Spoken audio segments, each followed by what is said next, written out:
കഴിഞ്ഞ ദിവസം സെമിത്താത്താൻ്റെ കസിൻ്റെ വീട്ടിൽ പോയപ്പോൾ ഞങ്ങൾക്ക് കുറേ മാങ്ങ കിട്ടി.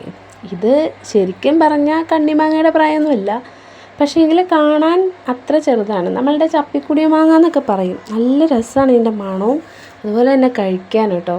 അപ്പോൾ ഇത് കണ്ടപ്പോൾ ഒരാഗ്രഹം, എന്നാൽ നമുക്ക് കുറച്ച് കണ്ണിമാങ്ങ ഉപ്പിലിട്ട് വെക്കാമെന്ന്. കണ്ണിമാങ്ങ അല്ല, പക്ഷേ എങ്കിൽ എന്നാലും അതേ വലിപ്പം വെച്ചിട്ട് നമുക്ക് ഉപ്പിലിട്ട് വെക്കാം, നല്ല രസമായിരിക്കില്ലേന്ന്. ഇതുവരെ ലൈഫിൽ കണ്ണിമാങ്ങ ഉപ്പിലിട്ടോ മാങ്ങ ഉപ്പിലിട്ടൊന്നും വെച്ചിട്ടില്ല കേട്ടോ. അപ്പോൾ ആദ്യമായിട്ട് ചെയ്ത് നോക്കുകയാണ്, അതിൻ്റെ ഒരു എക്സൈറ്റ്മെൻറ്റും ഉണ്ട്. അങ്ങനെ ഞങ്ങൾ ചെയ്യുന്നത് നമ്മുടെ വിജി ചേച്ചിയുടെ വീട്ടിൽ വെച്ചിട്ടാണ് കേട്ടോ. അപ്പോൾ എല്ലാവരും ഉണ്ട് അവിടെ, നമ്മളും വിജി എല്ലാവരും ഉണ്ട്. അപ്പോൾ കമ്പനി അടിച്ച് ചെയ്യാമല്ലോ.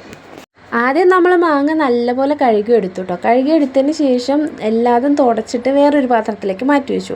വെള്ളം തീരെ ഉണ്ടാവരുതെന്നാണ് കേട്ടോ വിജി ചേച്ചി പറഞ്ഞത്.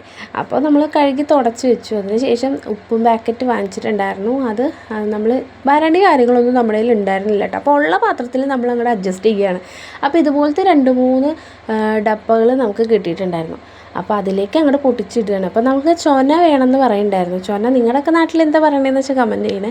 ആ ചൊന വേണം, എന്നാലാണ് നമുക്ക് അതിൻ്റെ കറക്റ്റ് ടേസ്റ്റ് കിട്ടുള്ളൂ എന്നാണ് വിജേജ് പറഞ്ഞത് കേട്ടോ. അപ്പോൾ അങ്ങനെ നമ്മൾ അത് കറക്റ്റായിട്ട് അതിൻ്റെ അകത്തേക്ക് പൊട്ടിച്ചിടുകയാണ്. അപ്പോൾ ഈ ഒരു ചൊന കിട്ടാൻ വേണ്ടിയിട്ട് നമ്മൾ കുറേ നേരം വീഡിയോ എടുത്തു കേട്ടോ. അവസാനം ഞാനൊന്ന് ട്രൈ ചെയ്ത് നോക്കി. അപ്പോൾ തീരെ വന്നിട്ടുണ്ടായിരുന്നില്ല കേട്ടോ. വീഡിയോയിൽ അത് കിട്ടണം തന്നെ ഉണ്ടായിരുന്നില്ല, നമുക്ക് വെട്ടവും കുറവായിരുന്നു. അങ്ങനെ എല്ലാ മാങ്ങകളും നമ്മൾ പൊട്ടിച്ച് അങ്ങോട്ട് ഇട്ടിട്ടുണ്ട് കേട്ടോ. പകുതിയായി കഴിഞ്ഞ് കഴിയുമ്പോൾ കുറച്ചും കൂടെ ഉപ്പ് അതിൻ്റെ മേലേക്ക് ഇടാണ് കേട്ടോ. ഉപ്പ് മാങ്ങല്ലേ, അപ്പം നിറച്ച് ഉപ്പ് അങ്ങോട്ട് ഇരുന്നോട്ടേ കരുതിയിട്ട് പകുതിയോളം ഉപ്പ് പിന്നെയും നിറച്ചു കേട്ടോ. അതിനുശേഷം ബാക്കിയുള്ള മാങ്ങകൾ ഞങ്ങൾ പിന്നെയും അതുപോലെ തന്നെ പൊട്ടിച്ചിട്ടു കേട്ടോ. ഏകദേശം ഒരു 2-3 കുപ്പി ഉണ്ടായിരുന്നു കേട്ടോ മാങ്ങ. ഞങ്ങൾ അതിൽ കൂടുതൽ പ്രതീക്ഷിച്ചിരുന്നു.